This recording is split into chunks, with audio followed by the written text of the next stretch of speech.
क्या हाल चाल सबके। Welcome to day 3 of GST revision challenge. हमारा 5 डे का जीएसटी रिवीजन चैलेंज था, जिसके अंदर डे 3 में आज हमारे जो टॉपिक्स हैं वो हैं एग्जेम्पशन वाला चैप्टर और रिवर्स चार्ज। अब हमारी मॉड्यूल से अगर आप पढ़ रहे हैं तो आपने देखा होगा एग्जेम्पशन और रिवर्स चार्ज दोनों को मैं इंटरमिक्स करके सेक्टर वाइज कराता हूं ताकि हम एक साथ उनको पढ़ सकें। वैसे भी मेरा मानना है कि रिवर्स चार्ज की आप 13 एंट्री रट्टा मारने की कोशिश करो, एक साथ याद करने की कोशिश करो तो पॉसिबल ही नहीं है। उसको सेक्टर वाइज लिंकिंग करके करोगे बाकी सबसे, तभी वो पॉसिबल हो पाएगी। मैं ये आपको ये जो 2 चैप्टर्स हैं, इन चैप्टर से सबसे ज्यादा बच्चों को डर लगता है for the simple reason that हमारे पास अप्रोक्सीमेटली 80 से 90 एग्जामिशंस हैं जो करनी है, और हमारी 13 रिवर्स चार्ज की एंट्रीज हैं जो अगर आप क्रैम करने की कोशिश करोगे दिमाग में सेट नहीं हो सकती। मगर उनको सेक्टर वाइज लॉजिकली समझोगे, उसको फ्लो चार्ट में दिमाग से याद करोगे, that is the only way out एग्जामिशंस को याद करने के लिए। अगर आप देखोगे हमारे फ्लो चार्ट वाली बुक में अप्रोक्सीमेटली 15 फ्लो चार्ट मैंने इस चैप्टर को डिवोट किया। 15 से भी ज्यादा ही होंगे मेरे हिसाब से, 15 के भी शायद 20 होंगे हो इस बार, क्योंकि यही वो चैप्टर है अगर हम उसको फ्लो चार्ट फॉर्म में याद रखेंगे तभी याद रह पाएगा। सो आई होप आपने ये टेस्ट अटेम्प्ट करने से पहले सारी एग्जाम्पशंस ढंग से रिवाइज करी हैं, रिवर्स चार्ज की एंट्री सेक्टर वाइज रिवाइज करी हैं, और एक मैंने एक लर्निंग स्किल भी दी थी जिसको पूरी स्टोरी की लाइन में आप वो सारी फिर से रिवाइज कर सकते हो। Let's proceed further. अब ये जो टेस्ट है, जो जो जो बच्चे हमसे अभी कनेक्ट हुए हैं, जिनको पता नहीं है ये टेस्ट सीरीज कैसी हो रही है, तो मैं बता दूं ये टेस्ट और इसका सोल्यूशन आपको टेलीग्राम ग्रुप पे मिल जाएगा। वहां पर मैंने आपको एक रिवीजन शेड्यूल भी दे रखा है। रिवीजन शेड्यूल तो इनफैक्ट डिस्क्रिप्शन में भी मिल जाएगा आपको, जिस हिसाब से मैंने आपको डेली टारगेट्स दे रखे हैं। और डेली टारगेट्स के साथ साथ मैंने जो हमारी 2 मैराथन लेक्चर्स हैं, 2 पार्ट्स के अंदर है मैराथन लेक्चर, लगभग 21 घंटे का है, उसके अंदर डेजिग्नेटेड टाइम भी बता रखा है कि किस टाइम स्लॉट के बीच में आप उस चैप्टर को रिवाइज कर सकते हो। तो पूरा प्लान दे रखा है। डिस्क्रिप्शन के अंदर जो डॉक्यूमेंट है उसको आप देख सकते हैं। इसकी पूरी एक वीडियो बनाई थी मैंने जीएसटी 5 डे चैलेंज की, उसको भी आप देख सकते हैं कि किस तरह से आपको रिवाइज करना है। चलो, without wasting much of time let's go to today's mock test. वैसे मैं सही बताऊं, ये 2 चैप्टर ऐसे हैं जिनके अंदर से मैं मॉक टेस्ट बनाने बैठू ना, सिर्फ इस चैप्टर में से ही 100 मार्क्स का मॉक टेस्ट बन सकता था, but I restricted myself to 30 marks only.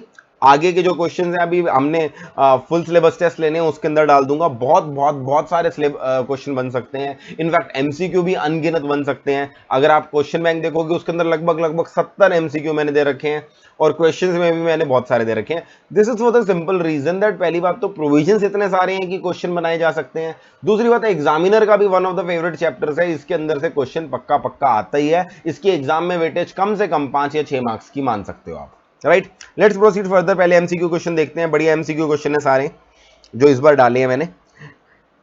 XX registered in Delhi purchase books from PC traders registered in UP. So Delhi वाला परचेज कर रहा है किससे? यूपी वाले से। यूपी वाला सप्लायर हो गया, ये क्या हो गया? रेसिपेंट हो गया। Books are exempt from GST, very good. XX arrange the transport of this books from a GTA. ये जो दिल्ली वाला है, इसने एक जीटीए को हायर किया। देखो, जीटीए जरूरी नहीं है सप्लायर ही हायर करता है, जीटीए रेसिडेंट भी कर सकता है। आपने ईवीएबीएल वाले चैप्टर में किया होगा, कंसाइनर या कंसाइनी जो भी गुड्स की रिस्पॉन्सिबिलिटी लेता है ट्रांसपोर्टेशन के दौरान, उस बंदे को हम जीटीए के पर्सपेक्टिव से रेसिडेंट मानते हैं। तो जीटीए अब सर्विस देगा इस गुड्स को ट्रांसपोर्ट करने की, जिसका रेसिपिएंट कौन है? उस सर्विस का जो बंदा गुड्स रिसीव कर रहा है, क्योंकि ट्रांसपोर्टेशन की रिस्पॉन्सिबिलिटी उसने ली है। ठीक है जी। उसने फ्रेट चार्ज किया जीटीए ने 9000 for the same. GST is payable at the rate of 5% on GTA, which of the following statement is correct? तो ये क्वेश्चन गुड्स का नहीं है, क्वेश्चन जीटीए सर्विस का है। जीटीए सर्विस जल्दी से हम रिवाइज करें। जीटीए सर्विस के अंदर एग्जेम्पशन भी थी, जीटीए सर्विस के अंदर रिवर्स चार्ज भी एप्लीकेबल होता है, और जीटीए सर्विस के अंदर रेट का भी चक्कर होता है। 5 और 12 दो अलग अलग रेट होते हैं। सबसे पहले मैं बताऊं एग्जेम्पशन। एग्जेम्पशन में कुछ स्पेसिफाइड गुड्स हैं जो मैं एक लर्निंग स्किल के थ्रू याद कराता हूं, सोल्जर्स को, एग्रीकल्चर प्रोड्यूस एक्सेट्रा एक्सेट्रा, इस तरह से। तो वो नोटिफाइड गुड्स अगर आप जीटीए ट्रांसपोर्ट कर रहा है वहां तो वैसी एग्जिबिशन है। क्या हमारी बुक्स उन नोटिफाइड गुड्स में फॉल करती है? The answer is no. उन नोटिफाइड गुड्स जिनकी ट्रांसपोर्टेशन, जिनकी जीटीए ट्रांसपोर्टेशन एग्जेम्प्ट है, उनमें बुक्स फॉल नहीं करती। एग्जामिनर ने आपको कंफ्यूज करने की कोशिश कहां की है? ये लिख के कि books are exempt from GST. अरे भाई, बुक्स की तो बात ही नहीं चल रही। बुक्स पे जीएसटी लगता हो या नहीं लगता हो, हम बात कर रहे हैं जीटीए सर्विस की, और जीटीए सर्विसेज कुछ स्पेसिफाइड गुड्स का ही एग्जाम्प्ट है, तो वो तो बाहर हो गए, वो एग्जामेशन में तो हम फॉलो नहीं करेंगे। दूसरी चीज, 750 रुपए से कम का बिल हो और अगर पूरा आपने ट्रक कर रखा है तो 1500 रुपए से कम हो तो एग्जामेशन है। हमारे यहाँ पे फ्रेट का चार्जेस 9000 रुपीज है, तो वो वाली एग्जामेशन भी नहीं लगेगी। तीसरी चीज, अगर recipient other than specified person होता है तो भी एग्जामेशन मिलती है। अब स्पेसिफाइड पर्सन में कौन आते हैं? जीएसटी रजिस्टर्ड जो लोग होते हैं वो स्पेसिफाइड पर्सन में आते हैं। यहां पे रेसिपिएंट कौन है? एक्स एक्स, उसने अगर वो जीएसटी में रजिस्टर्ड है तो वो स्पेसिफाइड पर्सन है, तो इस केस के अंदर तीनों में से कोई भी एग्जामेशन नहीं लग रही। पहले तो आपने अपने दिमाग में बैठा लिया तीनों में से कोई एग्जामेशन अट्रैक्ट नहीं हो रही। अब आते हैं फॉरवर्ड चार्ज या रिवर्स चार्ज, तो वहां पे बड़ा सिंपल सा सिस्टम होता था। जीटीए के पास ऑप्शन होता था या तो 12% में टैक्स पे कर ले, इस केस में उसे फॉरवर्ड चार्ज पे करना होता था और उसको अपने सारे आईटीसी मिल जाते थे। अगर वो 5% पे चूज करता है, यानी वो 12% अगर ऑप्ट नहीं करता, तो 5% जीटीए को पे नहीं करना होता, वो रिवर्स चार्ज में रेसिपेंट को पे करना होता है। जीटीए पे करता तो 12 पे, नहीं तो 5% में कौन पे करता है? रेसिपेंट। और इस केस में ऑब्वियस सी बात है, क्योंकि जीटीए पे ही नहीं कर रहा, उसको आईटीसी भी नहीं मिलेंगे। जो भी सर्विस से रिलेटेड उसने इनपुट सर्विसेज यूज करी हैं उस वो आईटीसी नहीं मिलेंगे। रीजन बीइंग 5% के केस में हमने रिवर्स चार्ज लगाया है। अब वो हमसे क्या पूछ रहे हैं? Which of the following statement is correct. हमने प्रोविजन रिवाइज कर लिया, अब जरा देखते हैं करेक्ट कौन सा है। GST of 450 is payable on x on reverse charge basis, ये पॉइंट मेरे को सही लग रहा है, क्योंकि अभी हमने देखा कि 5% पे जीएसटी पे हो रहा है, 9000 का 5% 450 हो गया, और जब 5% पे जीएसटी पे होगा तो वो जीटीए नहीं करेगा, रेसिपेंट पे करेगा। रेसिपेंट कौन हो गया? जो फ्रेट पे करने के लिए लायबल है, यानी कि एक्स एक्स, हमारा दिल्ली वाला डीलर। पहला पॉइंट मुझे ठीक लग रहा है, मगर बाकी पढ़ेंगे जरूर। Supply of goods and supply of GTA service is a composite supply wherein the supply of goods is the principal supply and since principal supply is exempt no tax is payable। बिल्कुल गलत। GTA के अंदर अगर आप goods लेके जा रहे हो, पहली बात वो कॉम्पोजिट सप्लाई नहीं है, गुड्स लेके जा रहे हो है तो वो प्योर सर्विस ना, तो कॉम्पोजिट सप्लाई का तो कोई कॉन्सेप्ट ही नहीं है। Since exempt goods are transported services by GTA is also exempt। अब ये ऐसा पॉइंट है जिसके अंदर काफी बच्चे शायद इसको टिक करके आ जाएं, ये सोच के कि अगर गुड्स एग्जाम्प्ट है तो जीटीए भी एग्जाम्प्ट होगी। बिल्कुल ऐसा नहीं होता। जीटीए केस में कुछ वो स्पेसिफाइड गुड्स ही हैं, वो नोटिफाइड गुड्स की ट्रांसपोर्टेशन करो तभी एग्जाम्पशन मिलेगी, तो ये भी पॉइंट हमारा गलत है। GST of 450 is payable by GTA, गलत। अगर 12% पे कर रहा होता तब तो हम बोलते जीटीए पे करेगा, मगर क्योंकि 5% पे है तो यहां पर रिवर्स चार्ज लगेगा। Point number 1 is correct. Let's come two point number 2। Kala Niketan School is an education institution providing preschool education and education up to secondary education। इस सेकेंडरी स्कूल, ये बेसिकली कौन सी एग्जाम्पशन से related आ जाएगा? Education sector से। जल्दी से revise करें। Education sector के अंदर हमने एक डेफिनेशन बनाते हैं सबसे पहले एजुकेशन इंस्टीट्यूशन की। एजुकेशन इंस्टीट्यूशन में क्या आता है? पहली बात प्री स्कूल वाले आते हैं, फिर वो आते हैं जो सेकेंडरी एजुकेशन यानी कि 12th तक के स्कूल होते हैं, फिर education leading to any degree और qualification which is recognised by law, जिसके अंदर आपके सारी यूनिवर्सिटीज कवर हो जाती हैं। इसके बाद अगली चीज क्या आती है? हाँ जी सॉरी, लास्ट में क्या कह रहा था? लास्ट चीज हमारी आती है वो अप्रूव्ड वोकेशनल कोर्स, वो भी एजुकेशन इंस्टीट्यूशन के डेफिनेशन में कवर होते हैं। एजुकेशन इंस्टीट्यूशंस के लिए आउटवर्ड के अंदर भी कुछ एग्जाम्पशन होती है और इनवर्ड के लिए भी एग्जाम्पशंस होती हैं। इनवर्ड के लिए अगर आपको याद हो, प्री स्कूल और स्कूल वाली कैटेगरी के लिए 5 इनपुट सर्विसेज एग्जाम्प्ट होती हैं। वोकेशनल कोर्स की बात करूं या फिर leading to any qualification recognised, उसके अंदर एक एक कॉमन एग्जाम्प्ट होती है हमारी कंडक्ट ऑफ एडमिशन एंड हमारा conduct of admission process and examination process, वो वाली सर्विस ही एग्जाम्प्ट होती है। कॉलेज के केस में एक एक्स्ट्रा सर्विस एग्जाम्प्ट होती है, ऑनलाइन सब्सक्रिप्शन अगर आप ले रहे हो किसी जर्नल्स वगैरह का, वो सिर्फ और सिर्फ किसके लिए एग्जाम्प्ट होती है? कॉलेजेस के लिए, यानी यहाँ पर डिग्री रिकॉग्नाइज बाय लॉ हो। तो प्रोविजन रिवाइज कर लिया हमने। अब देखते हैं which of the followings are exempt. देखो इन क्वेश्चंस के अंदर ना आपको सबसे पहली चीज प्रोविजन रिवाइज करना है। अगर आपके दिमाग में प्रोविजन बिल्कुल क्लियर है फिर ही आप ऑप्शन को सेलेक्ट कर पाओगे, अदरवाइज वो कहीं ना कहीं आपको कंफ्यूज कर देगा। अब हमें प्रोविजन क्लियर है, आप देखते हैं इनमें से कौन सा एग्जाम्प्ट है। हम हैं क्या? हम हैं प्री स्कूल वाले। ओके, हमारे लिए कौन सी 5 इनपुट सर्विसेज एग्जाम्प्ट होंगी? क्या ट्रांसपोर्टेशन कवर्ड है? यस। क्या केटरिंग कवर्ड है? यस। क्या क्लीनिंग कवर्ड है? यस। मैंने जो 5 थी ना उनको याद करने का बड़ा सिंपल तरीका बताया था, मैंने आपको इमेजिन करवाया था। आज अगर आप स्कूल जिस स्कूल से आप पास हो चुके हो, जिसके एलुमनाई हो, अगर वहां जाते हो तो वहां पे क्या क्या देखोगे? सबसे पहले स्कूल के बाहर आपको बसेस खड़ी मिलेंगी, ट्रांसपोर्टेशन सर्विस। स्कूल का गेट बंद होगा क्योंकि वहां पर गार्ड खड़ा होगा, तो गार्ड क्या हो गई, सिक्योरिटी सर्विस। फिर आप अंदर गए ऑफिस में, आपको बहुत साफ सफाई लगी, क्या मिला वहां पर, उसके अंदर हाउसकीपिंग सर्विस। फिर आपने देखा उस दिन स्कूल के अंदर आपको एंट्री ज्यादा अलाउ नहीं की गई क्योंकि उस दिन एग्जामिनेशन हो रहे थे और एडमिशन प्रोसेस चल रहा था, conduct of examination admission process exempt. आप कैंटीन में गए, वहां जाके देखा आपने कैंटीन बिल्कुल बदल गई है क्योंकि क्या आ गई है, आउटडोर केटरिंग सर्विस। तो 5 सर्विस याद करने का बड़ा सिंपल तरीका है, और ये जो 3 सर्विस दे रखी हैं ये तीनों की तीनों ही उन 5 के अंदर कवर्ड है। तो हमारा answer all of the above कहां है, ये रहा, D is the answer, 1 2 3 all are exempt.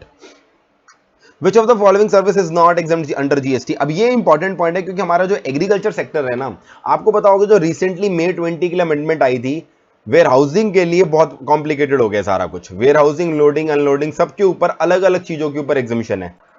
देखो ट्रांसपोर्टेशन के लिए तो बड़ा सिंपल है, ट्रांसपोर्टेशन चाहे रेलवे से हो, वेसल से हो, चाहे अपना जीटीओ से हो, वहां तो मैंने आपको एक लर्निंग स्किल दे रखी है, वही नोटिफाइड गुड्स में एग्रीकल्चर प्रोड्यूस एक्सेट्रा। एक्सेट्रा के अंदर मैंने आपको बताया था क्योंकि एग्रीकल्चर प्रोड्यूस की एक प्रिस्क्राइब डेफिनेशन है, इसीलिए एक्सेट्रा में वो चीजों को हम कवर करते हैं जो लीगली एग्रीकल्चर प्रोड्यूस की डेफिनेशन को सेटिस्फाई नहीं कर पा रहे। एग्रीकल्चर प्रोड्यूस की डेफिनेशन क्या है, वो प्रोडक्ट जिसके ऊपर कोई भी प्रोसेसिंग नहीं हुई है या सिर्फ उस पर वही प्रोसेसिंग हुई है जिससे वो मार्केटेबल हुआ है मगर उसका ओरिजिनल कैरेक्टर रिटेन्ड है, उस पर कोई इंपैक्ट नहीं आया। तो एग्रीकल्चर प्रोड्यूस के लिए तो याद रखना उसकी लोडिंग अनलोडिंग, उसकी पैकिंग, उसकी वेयरहाउसिंग, उसकी ट्रांसपोर्टेशन, चाहे ट्रांसपोर्टेशन जीटीए से हो, रेलवे से हो या वेसल से हो, सब एग्जेम्प्ट है। मगर एग्रीकल्चर प्रोड्यूस के जो अलावा वाली आइटम्स हैं वो ट्रांसपोर्टेशन के लिए अलग हैं, वो वेयर हाउसिंग के लिए अलग हैं, लोडिंग अनलोडिंग पैकिंग के लिए अलग हैं। और वेयर हाउसिंग के लिए बहुत सारी नई आइटम्स भी जुड़ गई हैं अमेंडमेंट के बाद, तो वो मैंने आपको अलग से फ्लो चार्ट में दे रखी हैं हर चीज का, ताकि आप याद कर सको कि हर चीज, हर पैकिंग अनलोडिंग सबके लिए एप्लीकेबल नहीं है। पैकिंग पैकिंग लोडिंग अनलोडिंग के लिए अलग आइटम्स हैं other than agriculture produce, warehousing के लिए अलग है, ट्रांसपोर्टेशन के लिए अलग है। अब जरा देखें, लोडिंग अनलोडिंग की बात चल रही है, loading unloading of paddy, loading unloading of paddy, paddy comes under agriculture produce itself. Rice agriculture produce नहीं होता मगर पैडी तो एग्रीकल्चर प्रोड्यूस होता है। वैसे यहां पर राइस भी लिखा होता ना तब भी हमारा काम चल जाता, क्योंकि राइस को भी लोडिंग अनलोडिंग के अंदर, ट्रांसपोर्टेशन के अंदर और वेयरहाउसिंग के लिए अलग से एग्जम्पशन दे दी गई थी। Loading unloading of sugar cane भी हमारा एग्रीकल्चर प्रोड्यूस में कवर होता है। Loading unloading of tea bags, ध्यान देना यहां पे टी लीव्स की बात नहीं चल रही, टी लीव्स होती हैं एग्रीकल्चर प्रोड्यूस, मगर टी बैग मतलब आपने टी को प्रोसेस करके उसको पाउडर फॉर्म में ले आए, पाउडर मतलब वो जो नॉर्मल हम कंज्यूम करते हैं उस फॉर्म में ले आए और उसके बैग्स भी बना दिए। टी बैग आप देखते हो ना, वो रेडी टू मिक्स होते हैं। तो tea bag is definitely not agriculture produce क्योंकि उसके ऊपर सारी प्रोसेसिंग हो गई है, उसका सब्सटेंशियल कैरेक्टर बदल चुका है। तो ये एग्रीकल्चर प्रोड्यूस नहीं है और इसको अलग से एग्जामिशन भी नहीं दे रखी। पोटैटो, पोटैटो एग्रीकल्चर प्रोड्यूस है क्योंकि उस पर कोई प्रोसेसिंग नहीं होती। तो हमारा आंसर यहां पे क्या आएगा, loading unloading of tea bags. Basically आप क्वेश्चन ने आपकी क्या नॉलेज चेक करी, उसने ये चेक किया कि क्या आपको एग्रीकल्चर प्रोड्यूस की डेफिनेशन पता है या नहीं। Mr. Himanshu is a whole-time director of X Limited, is also an employee of X Limited besides being a director under the Companies Act. He has received 60 lakh from the company during the financial year. Which of the following statement is correct? Options को भूल जाओ, पहले याद रखना है director के बारे में हमने क्या पढ़ा था। वैसे तो ये फ्लो चार्ट मैंने चैप्टर 2 में दे रखा है, बट क्योंकि रिवर्स चार्ज से रिलेटेड पॉइंट है इसलिए मैंने इस टेस्ट के अंदर भी मैं दे सकता हूं। देखा जाए तो डायरेक्टर का पॉइंट हमने चैप्टर नंबर 2 में पढ़ लिया था। डायरेक्टर अगर एम्प्लॉई है कंपनी का, एग्जीक्यूटिव डायरेक्टर है, तो सर्विसेज रेंडर्ड बाय एम्प्लॉई तो शेड्यूल 3 में नोटिफाइड होती हैं, उस केस के अंदर वो सप्लाई नहीं मानी जाती। ऑन दी अदर हैंड अगर डायरेक्टर एम्प्लॉई नहीं है, जिसे हम नॉन एग्जीक्यूटिव डायरेक्टर कहते हैं, उस केस में वो सप्लाई मानी जाएगी, मगर वहां पर रिवर्स चार्ज नोटिफाई किया गया है, कंपनी टैक्स पे करती है। तो हमारे क्वेश्चन में क्लियरली दे रखा है वो डायरेक्टर क्या है, एम्प्लॉई ऑफ द कंपनी है। और क्योंकि वो एम्प्लॉई ऑफ द कंपनी है तो उस पर्टिकुलर केस में देयर इज नो डाउट, यहां पे सीधा क्या लग जाएगा, शेड्यूल 3 लग जाएगा and answer is there is no tax. तो यहां पे देखिए, since his aggregate turnover exceeds 20 lakh he has to take registration, गलत। Since his aggregate turnover exceeds 20 lakh, he has to take GST registration, but tax will be paid by only on 40 lakh. ये भी गलत। He is not required to take any GST registration since he is exclusively making reverse charge supplies. गलत। reverse charge supply तब होती अगर ये non executive director होता, ये भी गलत। He is not required to take any registration. No tax is required to be paid by Mr. X और X Limited. बिल्कुल सही। रीजन बीइंग ये सप्लाई के दायरे से ही क्या है, बाहर है, right. Point number question number 5, mister खिलाड़ी कुमार, अक्षय कुमार का नाम खिलाड़ी कुमार कर दिया मैंने।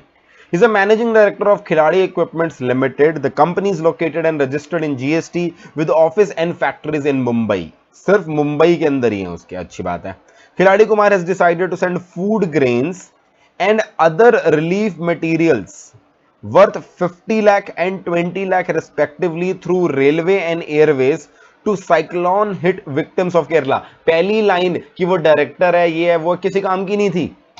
असली में तो क्वेश्चन किसी और चीज का चल रहा है। क्वेश्चन तो जीटीए का है। वो कह रहा है साइक्लोन हिट एरियाज में डिजास्टर के समय उसको कुछ चीजें भिजवानी थी, रिलीफ मटेरियल भिजवाने थे, फूड ग्रेन्स भिजवाने थे, तो उसके लिए उसने क्या किया, रेलवेज और एयरवेज की service Lee.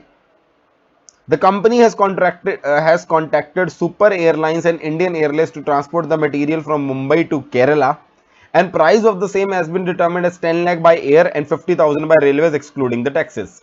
Mr. Giladi Kumar seeks your help to determine the amount of GST to be paid to Go Air and Indian Railways if applicable। GST rate Super Airlines का Go Air कैसे हो गया पता नहीं, एक बार देख लेना यार, ये नाम चेंज कर दिया। यहाँ पे सुपर एयरलाइंस है, यहाँ पे गो एयर है, दोनों जगह सेम एयरलाइंस का नाम होना चाहिए था। हाँ जी, तो सवाल ये है कि हमने क्या करी है, ट्रांसपोर्टेशन कराई है, रेलवे से कराई है और एयरवेज से कराई है, तो हमारे दिमाग में कौन सी एग्जम्पशन क्लिक करनी चाहिए था, exemption of transportation of goods. अब आपको पता होगा मैंने फ्लो चार्ट के अंदर सेक्टर वाइज दे रखी है, एयरवेज के अंदर कोई एग्जम्पशन नहीं होती है ट्रांसपोर्टेशन ऑफ गुड्स की, एयरवेज के अंदर कोई एग्जम्पशन नहीं है, यानी एयरवेज के अंदर always GST will be applicable, चाहे आप रिलीफ मटेरियल लेके जाओ, चाहे आप कोई और गुड्स लेके जाओ, वहां पर किसी प्रकार की कोई एग्जम्पशन नहीं होती। तो गो एयर तो आपको कोई एग्जम्पशन नहीं देगा, या सुपर एयरलाइंस जो भी नाम है वो आपको कोई एग्जम्पशन नहीं देगा। बात करते हैं रेलवेज की। रेलवेज के अंदर हमने पढ़ा था जो हमारे स्पेसिफाइड गुड्स हैं, स्पेसिफाइड गुड्स के अंदर क्या, वही सोल्जर्स को एग्रीकल्चर प्रोड्यूस एक्सेट्रा पहुंचाना जरूरी है ताकि वो डिजास्टर में, एग्रीकल्चर प्रोड्यूस प्लस न्यूज़पेपर पहुंचाना जरूरी है ताकि वो डिजास्टर में हेल्प कर सकें। तो डिजास्टर वर्ड के अंदर मैं आपको क्या कराता हूं, जो रिलीफ मटेरियल आप डिजास्टर के समय ले जाते हो वो भी नोटिफाइड गुड्स है एग्जम्पशन के लिए, और फूड ग्रेन्स वो तो एग्रीकल्चर प्रोड्यूस में कवर हो जाएंगे, वो भी नोटिफाइड गुड्स हैं। यानी दोनों तरह की ट्रांसपोर्टेशन, फूड ग्रेन्स और रिलीफ मटेरियल, अगर रेलवेज से कराओ तो एग्जम्पशन है, मगर एयरवेज के केस में कोई एग्जम्पशन नहीं है। तो हमारा यहां पर आंसर क्या होगा, एयरलाइंस आपसे पैसे चार्ज करेंगे, एयरलाइंस 18% पे जीएसटी चार्ज करेगा, 1,80,000, इंडियन रेलवेज नील, आंसर हो जाएगा पॉइंट नंबर 1। इंडियन रेलवेज ने नील क्यों चार्ज किया, क्योंकि वो एग्जम्पशन में कवर हो जाएगा, जबकि एयरलाइंस पूरा 18% पे टैक्स चार्ज कर रहा है। क्वेश्चन नंबर 6, एक सेकेंड, हाँ जी सॉरी, मुझे वीडियो बार बार पॉज करनी पड़ रही है क्योंकि जिस रूम में मैं बैठा हूं ना, वहां पर मुझे आते ही घुसते ही स्नीजिंग शुरू हो जाती है, मगर मैंने रिकॉर्डिंग सेटअप यहां लगा रखा है तो मेरे को बैठना भी यही पड़ता है, अलग ही प्रकार की एलर्जीज हो गई है मेरे को। हाँ जी, question number 6, Mr. Omar, a performing artist, provides you the following information relating to August month received from so and so persons. Compute the value of taxable supply। अब क्वेश्चन देख के लगेगा सर ये तो वैल्यूएशन का question है, नहीं, ये वैल्यूएशन का क्वेश्चन नहीं है, इसके अंदर एग्जामिनेशन से रिलेटेड पॉइंट ही है। अच्छा, एग्जामिनेशन कौन सी है, परफॉर्मिंग आर्टिस्ट, जल्दी से रिवाइज कर लेते हैं। परफॉर्मिंग आर्टिस्ट एंटरटेनमेंट सर्विस के अंदर हमने कवर करी थी। अगर आप एक आर्टिस्ट हो आपको एग्जामिनेशन मिलेगी, पहली बात, अगर आप परफॉर्मेंस देते हो फॉक या क्लासिकल डांस के अंदर, थिएटर के अंदर, बॉलीवुड के अंदर आपको नहीं मिलेगी। दूसरी बात, आपकी कंसिडरेशन 1.5 लाख रुपए या उससे कम है, और तीसरी चीज, आप ब्रांड एम्बेसडर की तरह उसे एंडोर्स नहीं कर रहे हो। तीनों कंडीशन सेटिस्फाई होंगी तभी आपको एग्जामिनेशन मिलेगी। जल्दी से पढ़ते हैं। परफॉर्मिंग क्लासिकल डांस, ये हो जाएगा एग्जेम्प्ट, एग्जेम्प्ट हो जाएगा, अकॉर्डिंगली वैल्यू में ऐड नहीं होगा। परफॉर्मिंग इन टेलीविजन सीरियल, ये एग्जेम्प्ट नहीं होगा, ये टैक्सेबल होगा, अकॉर्डिंगली इसको वैल्यू में ऐड करेंगे। सर्विसेज एज ब्रांड एम्बेसडर, इनको स्पेसिफिकली बाहर कर रखा है हमने एग्जामिनेशन से। अगर आप ब्रांड एम्बेसडर की तरह सर्विस देते हो, बेशक वो फॉक या क्लासिकल है, एग्जामिनेशन नहीं मिलती, तो 12 लाख भी टैक्सेबल है।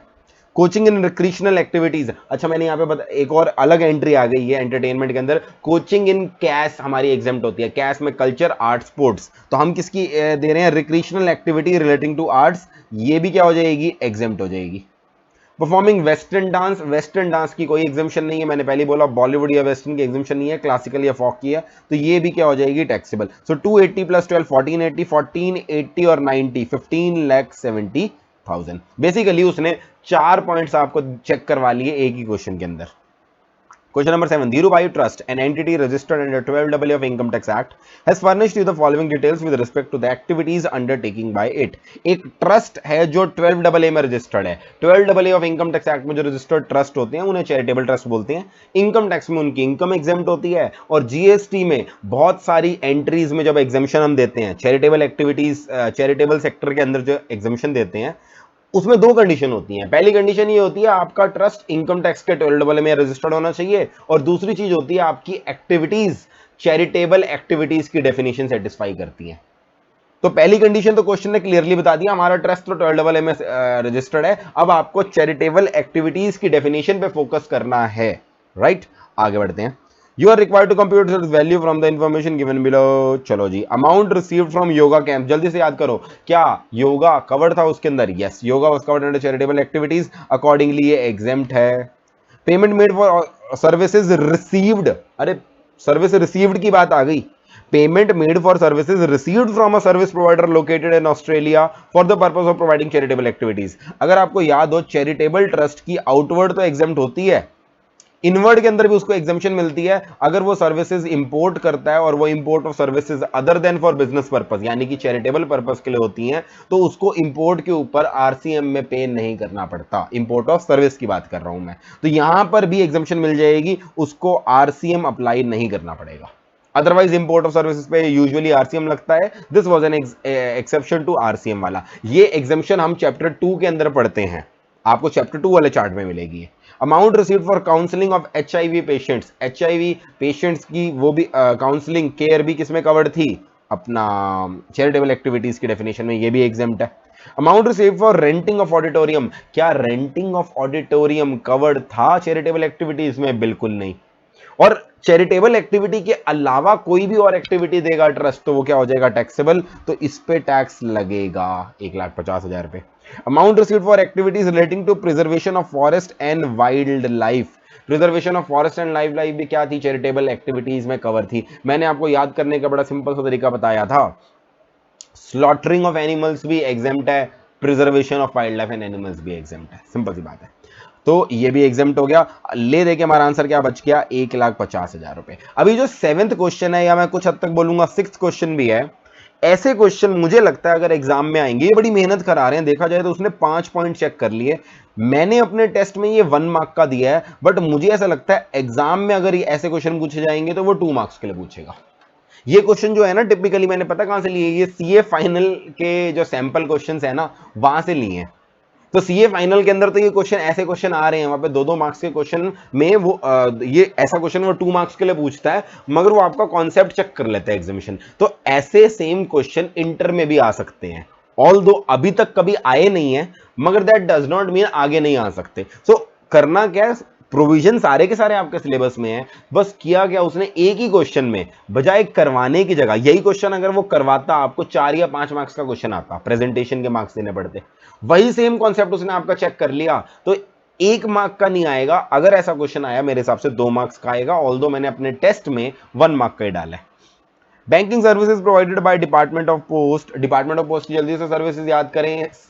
SALE 4 सर्विसेज टैक्सेबल होती हैं if they are provided to any person other than government. SALE में क्या आता है? Speed post agency, L means life insurance, E for express parcel service. और SALE इन 4 सर्विसेज के अलावा बाकी सारी सर्विसेज बाय डिफॉल्ट क्या हो जाती हैं? एग्जेम्प्ट हो जाती हैं, चाहे वो गवर्नमेंट को प्रोवाइड हो चाहे वो किसी को भी प्रोवाइड हो. तो हमारे यहां पर हमें सर्विसेज कौन सी मिल रही हैं? बैंकिंग. बैंकिंग SALE में फॉल नहीं करती, तो ऑटोमेटिकली क्या हो जाएंगी? ये एग्जेम्प्ट फ्रॉम जीएसटी. ये क्वेश्चन 1 नंबर का आएगा. तो मेरे हिसाब से क्वेश्चन नंबर 6 और 7 अगर एग्जाम में आएंगे, ऐसे क्वेश्चन आपके 1 मार्क्स नहीं 2 मार्क्स में आएंगे. लेट्स सी आते भी हैं या नहीं. क्वेश्चन नंबर 1 डिस्क्रिप्टिव टाइप में आ गए. Suhasini is a registered software consultant on account of her ill health she could not provide any services during the month of October. उसने कोई काम नहीं किया. However, she had to incur all the expenses related to her office. Obvious सी बात है. She paid 75,000 to vendors. Total GST involved in the goods and services procured by her is 13,500. तो basically 13,500 का वो क्या ले लेगी? ITC. मैं हमेशा आपको बोलता हूं, ITC लेते समय आप सिर्फ इतना चेक करते हो कि जब भी ये गुड्स यूज होंगे, कोई एग्जेम्प्ट सप्लाई में तो यूज नहीं होंगे. अगर मैं सॉफ्टवेयर कंसल्टेंट हूं, मेरी सर्विसेज टैक्सेबल हैं, तो मैं आईटीसी अवेल कर लूंगा। आईटीसी अवेल करके अब अगर बाय चांस मेरी और कोई लाइबिलिटी हो, मैं उससे यूज कर सकता हूं। आई विल नॉट वेट, मैं 1 to 1 कोरिलेशन बनाने की कोशिश नहीं करूंगा। यूटिलाइजेशन के समय कोई कोरिलेशन नहीं बनाना होता। अब 13,500 का आईटीसी ले लिया, आउटवर्ड में कोई सर्विस नहीं है। Out of the total bills paid by her, one bill of 15,000 relates to security services, और उसके ऊपर रिवर्स चार्ज में पे करना है। वैसे तो सिक्योरिटी सर्विसेज में बहुत सारी कंडीशन होती हैं, बॉडी कॉर्पोरेट है नहीं है एंड ऑल दैट स्टफ, मगर यहां पर क्वेश्चन ने खुद ही बता दिया, मान के चलो सिक्योरिटी सर्विसेज के अंदर रिवर्स चार्ज अप्लाई हो रहा है। GST involve in the bill is 2700 रुपए, खुद ही बता दिया उसने। आपने 13,500 रुपए का तो क्या किया है, आईटीसी लिया है। दूसरी चीज, आपने 2700 रुपए की 15,000 का ऐसा बिल लिया है, 15,000 का बिल है जिसके ऊपर 2700 रुपए का जीएसटी आपको आरसीएम में पे करना है। अब सवाल ये है, Sushasini is of the opinion that for the month of October no GST is payable from electronic cash ledger as she has sufficient balance of ITC to pay GST under reverse charge. Do you think Susashini is right? Basically question आपकी reverse charge की knowledge check नहीं कर रहा, question एक अलग ही चीज check कर रहा है। क्वेश्चन ये चेक कर रहा है कि क्या आपको पता है रिवर्स चार्ज का टैक्स, आरसीएम का टैक्स जब पे करना होता है, can we use ITC for the payment? Can we use electronic credit ledger for payment of tax under RCM? The answer is no. Because ITC is used for the payment of output tax. Output tax का मतलब होता है tax which is payable on your outward supplies. Although RCM का tax is payable by you, but it is not output tax. Reason being it is a tax paid on the procurements. Accordingly, RCM का tax सिर्फ और सिर्फ cash ledger से पे होता है। सुशासिनी जो बोल रही है वो गलत बोल रही है, और यही चीज आपको 3 मार्क्स में समझानी है। पहले आपको प्रोविजन समझाना है, प्रोविजन के अंदर आप समझाओगे ITC can be used only for the payment of output tax, RCM के अंदर पे किया गया टैक्स आउटपुट टैक्स नहीं होता। ये चीज आपको पहले प्रोविजन में समझानी है, उसके बाद कंक्लूजन बता देनी है कि 2700 तो भाई आपको कैश लेजर से ही पे करना पड़ेगा, उसके लिए आप आईटीसी यूज नहीं कर सकते। तो quite easy thing, although it is not related to reverse charge, it is related to payment of tax, मगर अल्टीमेटली आरसीएम का टैक्स ही पे कर रहे हो, इसलिए मैंने ये सारी चीजें मैंने आपको जो आपका हु इज लायबल टू पे टैक्स वाला चैप्टर है उसके अंदर लिख रखी है। Question number 2, multi services private limited registered in Punjab is engaged in supplying a variety of services. ठीक है जी, वैरायटी ऑफ सर्विसेज बोल दिया उसने, हमें बताई भी नहीं। It's turnover is 35 lakh in the preceding financial year. It has provided the following information. 4 services हैं, कह रहा है आपको जीएसटी लायबिलिटी निकालनी है, रेट बता रखे हैं। अब बेसिकली हमने चेक करना है ये 4 सर्विसेज एग्जेम्प्ट तो नहीं है। क्या क्या सर्विस दी हमने? फीस ली for coaching services provided to students of competitive exam. The coaching is run by multi services private limited in Punjab, intra state transaction. जरा एग्जाम अपना याद करें, एजुकेशन सेक्टर, एजुकेशन सेक्टर के अंदर एजुकेशन इंस्टीट्यूशन की डेफिनेशन अभी थोड़ी देर पहले मैंने रिवाइज करी थी, उसमें सिर्फ उन्हीं इंस्टीट्यूशंस को कवर किया है विच जिनकी द्वारा पढ़ाई गई पढ़ाई leads to any qualification recognised by law. Private coaching centers are not exempt from tax because they do not satisfy the definition of education institution. Accordingly ये ऐड होगा, इस केस में हमारी exemption provide नहीं होगी। Private coaching center does not get covered under definition of education institution. Receipts for services provided in relation to conduct of examination in Pureit University Delhi। हमने क्या किया है, हमने एक यूनिवर्सिटी को एक सर्विस दी है, और सर्विस का नाम क्या है, कंडक्ट ऑफ एग्जाम। और वो जो यूनिवर्सिटी है वो जो भी डिग्री देती है वो रिकॉग्नाइज्ड बाय लॉ है, बीइंग अ इंटरस्टेट ट्रांजैक्शन। अब देखा जाए हम ये वाली सर्विस दे रहे हैं, ये जो यूनिवर्सिटी है, there is no denying the fact that ये तो एजुकेशन इंस्टीट्यूशन है क्योंकि इसकी डिग्री रिकॉग्नाइज्ड बाय लॉ है। इनके लिए कौन सी इनपुट सर्विसेज एग्जेम्प्ट होती हैं? इनके लिए 5 एग्जाम्पशन नहीं होती, 5 तो प्री स्कूल और school up to 12th class के लिए होती है। इनके लिए 2 सर्विसेज एग्जेम्प्ट होती हैं, पहली conduct of examination and admission process, और दूसरी ऑनलाइन पीरियोडिकल्स एंड जर्नल्स। हमने इनको सर्विस क्या दी है? कंडक्ट ऑफ एग्जाम की सर्विस ही दी है, तो यहां पर एग्जेम्पशन मिल जाएगी। हम इस चीज को अपनी वैल्यू में ऐड नहीं करेंगे। राइट, आगे बढ़ते हैं।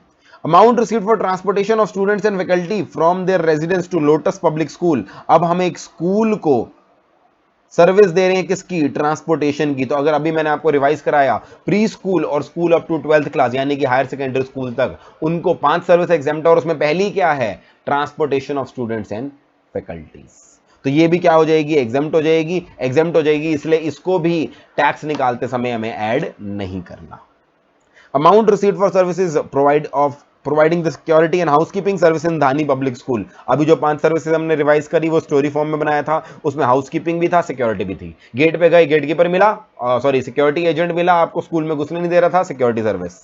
आपको अपना ऑफिस स्कूल का बड़ा साफ सुथरा लगा, कैंपस साफ सुथरा लगा, हाउसकीपिंग सर्विस। स्टोरी फॉर्म में याद करो, याद रहेंगी। एग्जामेशन मिल गई, यानी बेसिकली अब आप सिर्फ 6,24,000 के ऊपर टैक्स पे करोगे। इंट्रा स्टेट ट्रांजैक्शन है तो 99% टैक्स लगा देना, बस यही किया है, इस तरह से आपने कर देना है। अच्छा, जब आप कोई चीज ऐड नहीं कर रहे हो तो उसका बकायदा आपको वर्किंग नोट लिख के रीजन बताना पड़ेगा। अगर सिर्फ ये टेबल बना के आ गए, मार्क्स नहीं मिलेंगे। आपने किसी चीज को ऐड क्यों नहीं किया या क्यों ऐड किया है, उस केस में आपको एग्जामिशन क्यों नहीं लगी वो प्रोविजन बताना पड़ेगा। वैसे क्योंकि चारों के अंदर एजुकेशन सेक्टर ही लग रही थी, तो मेरे हिसाब से तो बेस्ट है वर्किंग नोट में जा करना आप एजुकेशन सेक्टर से रिलेटेड जो एग्जामिशन है, इनपुट वाली भी और आउटवर्ड सप्लाई वाली भी, कोचिंग एजुकेशन इंस्टीट्यूशन की डेफिनेशन ये है, वो पहले लिख दो। उससे क्या होगा, चारों पॉइंट्स का एक कॉमन वर्किंग नोट बन जाएगा और फिर आप रेफर वर्किंग नोट बोल सकते हो वहां पर। Question number 3. The temple of ancestral deity of Mr. Aman Goyal and his family is located in Beri, Haryana. ठीक है जी, एक मंदिर है। The temple is run by a charitable organization registered under 12AA. The family has got unshakable faith in the ancestral deity. Mr. Aman is a big entrepreneur having flourishing business of tiles in Gurugram. बहुत बड़ा businessman है। Upon the birth of their first child, he donated 10 lakh rupees to the said temple for the construction of a sitting hall in the temple. उसने क्या किया, 10 लाख रुपए donate कर दिए temple को, वो टेंपल जो एक चैरिटेबल ट्रस्ट है registered under 12AA। On the main door of the sitting hall a name plate was placed donated by mister Aman Goyal upon the birth of their first child. You are required to examine the leviability of GST on the donation received. Donation के ऊपर अगर आपको याद हो, May 20 attempt के लिए एक important CBIC circular आया था जिसने बोला था अगर एक चैरिटेबल इंस्टीट्यूशन डोनेशन रिसीव करता है और बदले में सामने वाले को उसका नेम और बेसिकली उसका नेम प्लेट पे नाम लिख देता है, तो क्या यहां पर क्विड प्रो क्यों है? क्या आप ये बोल सकते हो कि चैरिटेबल ट्रस्ट ने सर्विस दी है एडवर्टाइजमेंट की क्योंकि उसने डोनर का नाम नेम प्लेट पे लिख दिया है? तो यहां पर सीबीआईसी ने 3 टेस्ट दिए थे। सीबीआईसी ने बोला था अगर ये 3 कंडीशन सेटिस्फाई हो जाए तो हम इसको सप्लाई नहीं मानेंगे। क्यों नहीं मानेंगे? हम बोलेंगे क्विड प्रो को नहीं है, जो चीज हम कर रहे हैं उसका नेम प्लेट पे नाम लिखना और जो पैसा आ रहा है उनका आपस में रिलेशनशिप नहीं है, अगर 3 कंडीशन सेटिस्फाई हो जाए। कौन कौन सी 3 कंडीशन थी? पहली कंडीशन ये थी आप सिर्फ और सिर्फ उसका नाम एक्नॉलेज कर रहे हो, the name plate is merely N acknowledgement कि सामने वाले ने डोनेशन दी है। आप इस तरह से उसको नहीं लिख रहे कि वो सामने वाले की एडवर्टाइजमेंट है। यहां पर तो दे ही रखा है, हमने कोई उसकी बहुत एडवर्टाइजमेंट नहीं करे, हमने सिर्फ उसने बोला कि इस बंदे ने अपने चाइल्ड के बर्थ पे पैसे दिए। हमने ये नहीं बोला वो बहुत अच्छा इंसान है, आपको उसकी टाइल खरीदनी चाहिए एंड सो ऑन। तो कहीं पर भी यहां पर नेम प्लेट पे उसकी एडवर्टाइजमेंट नहीं थी। Condition number 2 satisfied. Condition number 3 क्या होती है? सामने वाले पर्सन पे जो डोनेशन रिसीव कर रहा है यानी कि ट्रस्ट, इस केस में टेंपल, उस पे कोई स्टैट्यूटरी ऑब्लिगेशन नहीं होनी चाहिए। कॉन्ट्रैक्चुअल स्टैट्यूटरी नहीं बोलूंगा, उस पे कोई कॉन्ट्रैक्चुअल ऑब्लिगेशन नहीं होनी चाहिए कि हाँ भाई मैंने तुमसे डोनेशन लिया तो मुझे तुम्हारा नाम लिखना ही लिखना पड़ेगा। अगर तीनों कंडीशन सेटिस्फाई हो जाती हैं तो उस केस में हम मान के चलेंगे जो डोनेशन आपको मिली है it is not a consideration for name plate पे नाम लिखना and accordingly it is not a supply. हमारे केस में तीनों कंडीशन सेटिस्फाई हो रही है तो आप पहले तीनों कंडीशन लिखोगे सीबीआईसी सर्कुलर की, फिर आप बोलोगे in the above case all the 3 conditions are being satisfied accordingly. जो ये ट्रस्ट है, इस ट्रस्ट को, टेंपल का ट्रस्ट है, इसको कोई भी टैक्स पे करने की जरूरत नहीं है, it is not a supply. Reason, donation can not be said to be a consideration in this case. वैसे भी अमेंडमेंट है तो मेरे हिसाब से इंपॉर्टेंट ही थी, मे के लिए अमेंडमेंट दी है, तो मे का एग्जाम नहीं हुआ तो इस तरह का क्वेश्चन हमसे पूछा जा सकता है। Richmond Kids is a playway school, preschool coaching वाला फिर से question. Richmond Kids has outsourced the catering service for the supply of food and drink in the canteen of play school to Ashoka Caterers for a consideration of 8 lakh per annum. Examine whether the supply of food etc. from Ashoka Caterers to Richmond Kids is exempt. फिर से वही same चीज आ गई, pre school के case में 5 चीजें exempt होती हैं। One of the thing is catering including mid day meals, तो यहां पर हम एग्जामेशन दे देंगे क्योंकि केटरिंग सर्विस प्रोवाइड की जा रही है प्री स्कूल वालों को, it is exam from tax. Provision समझाना है और आंसर लिखना है, 2 मार्क्स का है ये part. Balaji Hospital, a clinical establishment located in Tirupati, is specialized in cardiac treatment. एक हॉस्पिटल है जो कार्डियक ट्रीटमेंट में एक्सपर्ट है. द हॉस्पिटल की खुद की कैंटीन है, healthy foods. Canteen serves the food and drink to the in patients as advised by the doctors. Apart from this, other patients who are not admitted या उनके attendant या visitor of the in patient, यानी कि जिनको suggested नहीं है वैसी वो खाना खा रहे हैं, they also take food and drink from the canteen. Examine whether supply of food and drink या catering service to the in patient and to the other patients या attendants is exempt from tax और not. अब देखो provision क्या है. Health care का provision ये है, any health care services provided by CMP यानी कि क्लिनिकल एस्टेब्लिशमेंट, मेडिकल प्रैक्टिशनर या paramedics is exempt. Health care की बकायदा एक डेफिनेशन है, diagnosis, treatment and care in any recognised system of medicine plus ambulance minus आपकी जो आ जाती है प्लास्टिक सर्जरी, कॉस्मेटिक सर्जरी. क्या उसके अंदर यहां पर ये सारी चीजों का बात है, कैंटीन वगैरह की बात है? The answer is no. मगर इसके ऊपर सीबीआईसी ने क्लैरिफिकेशन दे रखी है. सीबीआईसी ने बोल रखा है अलग अलग केसेस. अब सीबीआईसी ने क्या बोला, अगर एक हॉस्पिटल कैंटीन रन करता है और वो जो पेशेंट्स को सजेस्टेड फूड है वो फूड प्रोवाइड करता है वही हॉस्पिटल, तो वो एक कॉम्पोजिट सप्लाई मानी जाएगी. यानी एक तरफ आप हेल्थ केयर सर्विस दे रहे हो, दूसरी तरफ केटरिंग सर्विस दे रहे हो, ये एक बंडल माना जाएगा, कॉम्पोजिट सप्लाई. नेचुरली बंडल्ड है. नेचुरली बंडल्ड क्यों बोला? क्योंकि पेशेंट्स को ट्रीट करने के लिए वो खाना खिलाना जरूरी है, तो this will be considered as naturally bundled. इसको हम मानेंगे कॉम्पोजिट सप्लाई. और डोमिनेंट सप्लाई इसमें किसको मानेंगे? हेल्थ केयर को.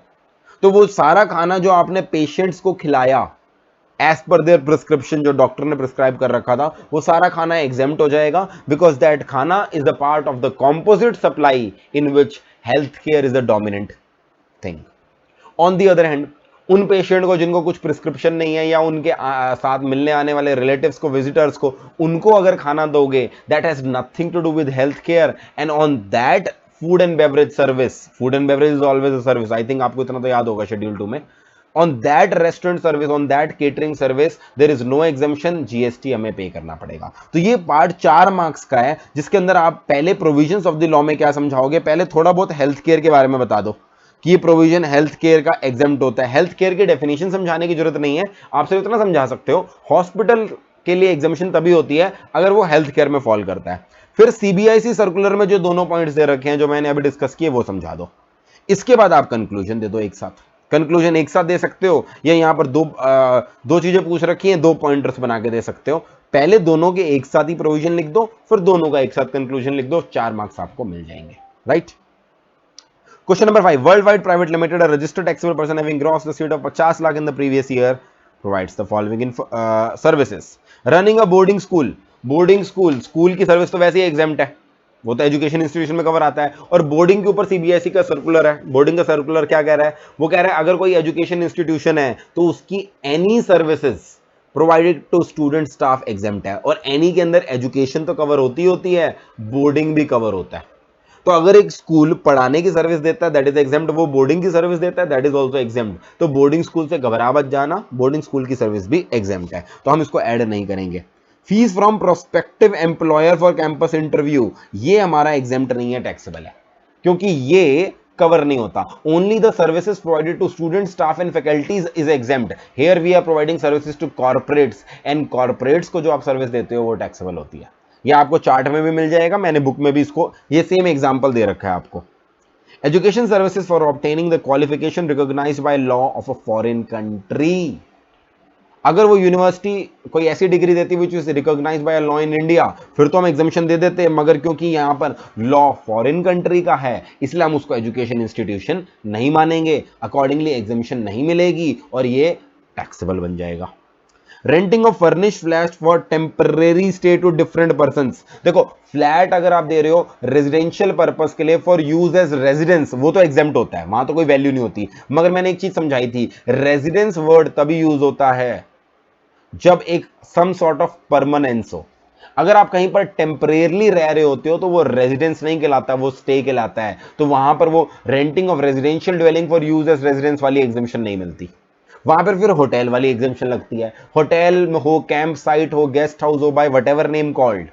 अगर वहां टेम्परेरी स्टे कर रहे हो और पैसे दे रहे हो टैरिफ वैल्यू 1000 रुपए या उससे कम पर डे की है तो एग्जेम्पशन मिलती है, अदरवाइज नहीं मिलती है। 1000 रुपए एग्जैक्टली भी एग्जेम्पशन में कवर्ड होती है। ये सारी एग्जेम्पशन मैंने सप्लाई वाले चैप्टर के साथ ऑलरेडी करा रखी है। तो यहां पर टेम्परेरी स्टे है, 1000 रुपए चेक करेंगे, रेंट लेस देन 1000 पर पर्सन है, एग्जेम्प्ट हो जाएगा, इसको इंक्लूड नहीं करेंगे। एग्जामेशन इसलिए नहीं मिली क्योंकि रेंटिंग ऑफ रेजिडेंशियल ड्वेलिंग वाली दी है, एग्जामेशन हमने टेम्परेरी स्टे होटल वाली दी है, मगर 1000 से कम है tariff, right. Conducting modular employable skill course approved by national council for vocational training. तो वोकेशनल ट्रेनिंग का तो मैंने आपको बोला था, स्किल डेवलपमेंट वाली सारी चीजें वैसे भी क्या होती हैं, एग्जेम्प्ट होती हैं। This is covered under education institution की डेफिनेशन। और अप्रूव्ड वोकेशनल ट्रेनिंग कोर्सेज भी एजुकेशन इंस्टीट्यूशन की डेफिनेशन में कवर होते हैं, तो ये एग्जेम्पशन में कवर हो जाएगा। एग्जेम्पशन में कवर होगा तो इसको इंक्लूड नहीं करेंगे। कंडक्टिंग प्राइवेट ट्यूशंस, ये तो टैक्सेबल है, इसका रीजन मैंने आपको बता दिया, because it does not lead to any degree recognised by a law in India. So this was the 30 marks test on exemption। देखो खेल सारा है एग्जामिशन याद करने का और उसको सही समय पे याद, मतलब आप रिकॉल कर पा रहे हो या नहीं कर पा रहे, और उसका एकमात्र तरीका मेरे हिसाब से तो यही है, फ्लो चार्ट से याद करना पड़ेगा। मैं सही बता रहा हूं, मुझको जीएसटी पढ़ते पढ़ाते 5 साल से ऊपर हो गए। मतलब 2017 में तो आया था, उससे पहले 2015 में जब पहला ड्राफ्ट आ रहा था तब से मैं जीएसटी पढ़ता आ रहा हूं। और ये एग्जामिशन सर्विस टैक्स में भी पहले ऐसी हुआ करती थी। आज तक इन एग्जामिशन को रिवाइज करने के लिए मुझे फ्लो चार्ट की जरूरत पड़ती है। मतलब मैं अपने दिमाग में कोई चीज याद करता हूं तो फ्लो चार्ट की वजह से ही करता हूं। अगर आप मेरे से टेक्स्ट फॉर्म में पूछोगे, मुझको भी याद नहीं है, तो इसको entry number so and so ऐसे कर करके याद करोगे, कभी याद नहीं होगी। आप इसको सेक्टर वाइज पिक्टोरियल फॉर्म में याद करो, that is the only way out. And if you are able to rememorise this will surely give you at least 5 to 8 marks. 5 नंबर का तो आएगा ही आएगा। अगर आपका लक अच्छा रहा, पूरा इस तरह का क्वेश्चन आ गया, हो सकता है आपके पेपर में 8-10 नंबर का भी आ जाए। पिछले से पिछले अटेम्प्ट में शायद, जहां तक मुझे याद है, 10 नंबर का आया था। पिछले अटेम्प्ट में इसकी वेटेज कम रही थी, बट मेरे हिसाब से एमसीक्यू और इसको मिला के 5 मार्क्स के कम की वेटेज नहीं रहेगी। So this was all about day 3 of our marathon. कल फिर से मिलेंगे आपके साथ। कल का हमारा टॉपिक क्या है? कल हमारा टॉपिक है वैल्यू ऑफ सप्लाई और आईटीसी वाला chapter. And let me tell you, ITC वाला चैप्टर बहुत ही इंपॉर्टेंट चैप्टर है। 8 नंबर का क्वेश्चन प्रैक्टिकल इसके अंदर से आना ही आना है, और आपको टेस्ट में भी 8 नंबर का क्वेश्चन मिलेगा ही मिलेगा। तो कल प्रैक्टिकल क्वेश्चन के पॉइंट ऑफ व्यू से, दोनों chapter practical point of view से इंपॉर्टेंट है, वैल्यूएशन वाला भी और आईटीसी वाला भी। तैयार रहना। I will meet you tomorrow, day 4 of GST marathon. Thank you so much for watching this video. Bye bye.